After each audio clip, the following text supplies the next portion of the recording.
Welcome to this tutorial on cropping and toning with Photoshop. It's designed specifically for the students at the Hubbard School of Journalism and Mass Communication at the University of Minnesota, but if anyone else finds it useful, that's awesome.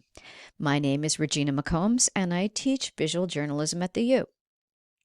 So today, we are going to talk about a little bit more about cropping than we did in our introductory session, and then we are going to talk about how you color correct and get the levels of your image right. So first, I want to talk about cropping a little bit more. So we talked about how to crop using our crop tool and cropping in and making changes to the shape and size of the image. But what we didn't talk about was how to level an image. So you'll see that if I go to the edge of my image, I get a kind of a double-headed arrow. If I click and hold that arrow, I get this grid, and you can see that then I can tilt my image one way or another. So I just want to tilt it to where I feel like that post is pretty much vertical. So you'll see there's sort of blue edges around the image, and that is telling me where the actual edge of my picture that I've taken is. The more I tilt it, you'll see the more I need to come in from that original image to keep it completely within the image. So I'm going to say that, let's see, I want that sign to feel like it's pretty level.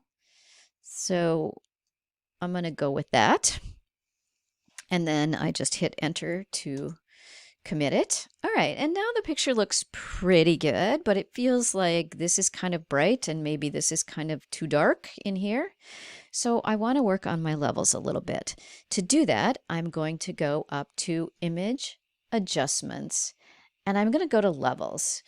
We're really going to work in levels and curves, and we're going to skip most of the rest of these because we get much finer control by using levels and curves than we would with either brightness and contrast, exposure, or any of these others. So we're going to start with levels, and levels you'll see show us again kind of a histogram and let us see that we got sort of lots of things in the darks and lots of things in the midtones and a lot of stuff in the lights. So, but to make sure nothing's overexposed, we go to this little triangle here, the white triangle, and we click and hold the Option key and the triangle. And then as we hold them both, you'll see, oh, it goes black. Not to panic. What that's showing us is where anything that's overexposed will be. So I'm actually going to shift this over a little bit. So as we click and hold, we start to see the more I drag it, the more things sort of are going to be overexposed. And if I let go, I can see that, oh, that is not at all what I want to do. So really, I just want to slide this until just the things that would normally be overexposed, in this case, a little bit of the sky there, and maybe some highlights on this sign, which would normally be blown out anyway. So that's fine. So that's good. At the bottom, I'm going to click and hold this dark frame, and oh, I can see there's a lot of dark there. So I'm not going to move that over really at all.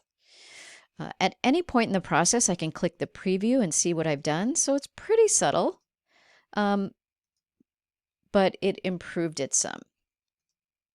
Okay, so now I'm actually going to go to Image, Adjustments, and Curves. Curves, when it starts, you start with a straight line, but what we're going to do is actually create some curves that change the contrast and brightness of sort of specific parts of the image. So if I raise it in the center, you'll see if I click here, I get a keyframe, and if I pull that keyframe up, the midtones get lighter. And if we look carefully, we'll see the very black and very white won't change, but the more we go, the more it's sort of raising the blacks and the whites. It won't adjust those sort of levels that we set in the last step, but it will adjust everything in between. So you can see we can go way too far either direction just by dragging this around. So I can see I can decide if I want to lower my, so I feel like I want a little more So there we go. So I feel like I'm getting a little more here. I can see this sign a little better. Now it might be, the thing with curves is I can set multiple points. So it's possible that I'm going to say, you know, I don't want those brights to be any brighter. They're plenty bright, so I can pull those down just a little bit. But maybe I do want my darks to be a little darker, so I can pull that. And oftentimes we'll create what we call S-curves. And what that does is change the contrast. You'll see by doing that, I have flattened the contrast quite a bit. And so I may say, oh, that is not what I meant to do. So I'm going to bring my darks back down a little bit. And then I look and I see, okay, that's better. I brought my midtones up so I can see the grain of the wood. I can see the sign a little better. I haven't lost all of the shadows. And I've pulled some of those brights down a little bit. Okay, so there we go. So now, by doing that, I've reset the levels so I can step back and see what it looked like. So there's when I opened it, when we cropped it, when we changed the levels, and the curves. So there we go. So let's look at another example here. So here, I've got a picture that's sort of too dark.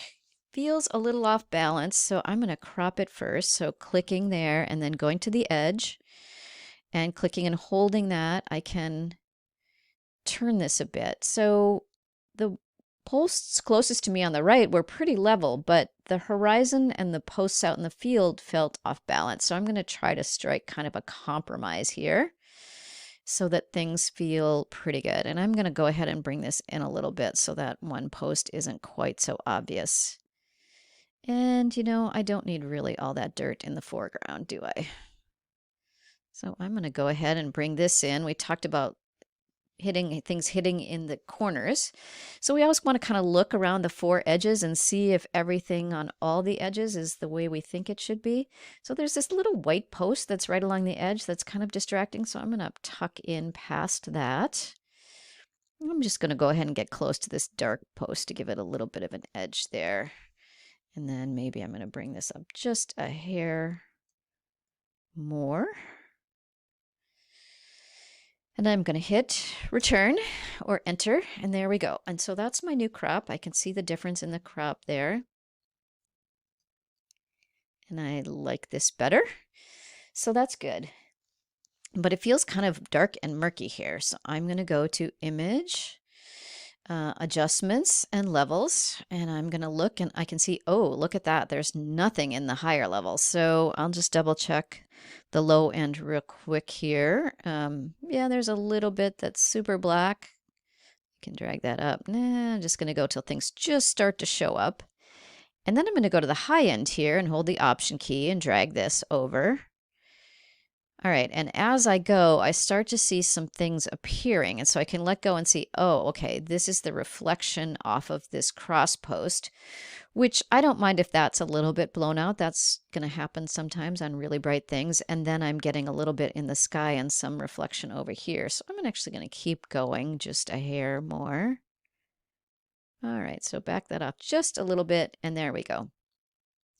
Now you can see even before I've committed, I can see that my histogram up here has changed some. All right, so I'm going to say okay. And then we can see what we did there. All right, that looks better. So again, I'm going to go to Image, Adjustments, and Curves. And I'm going to see maybe I want to bring up my midtones a little bit and pull them up. Oh yeah, just a little bit. That feels better. Suddenly I can see what's happening over here. I don't want this to go up too much at that point, but I want my middle up a bit. Again, I can hit preview and check.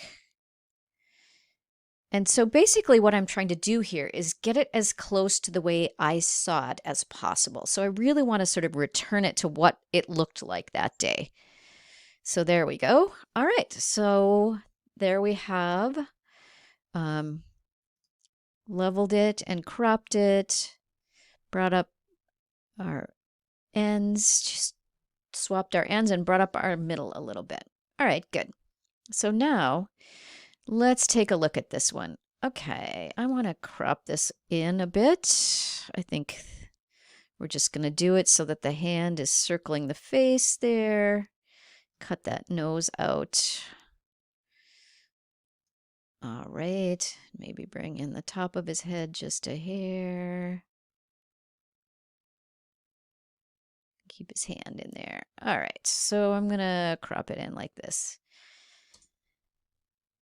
Okay, so we're gonna look at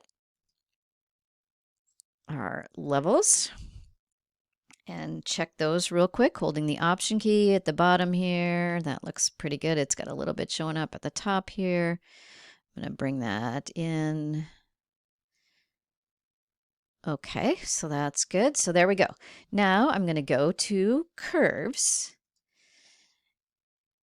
And I want to bring this up just a little bit on the midtones. But the other thing I feel like is I feel like the color's just a little bit off.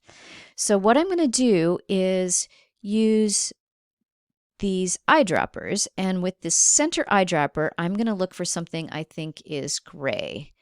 And I think since this blanket is white, this shadow of it should be gray.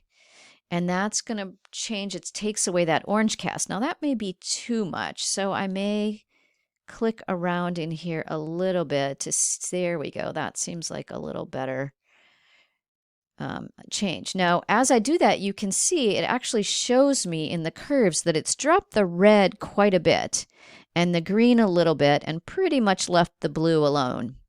So if I hit the preview, I can see that, oh yeah, that color is much better and much more realistic.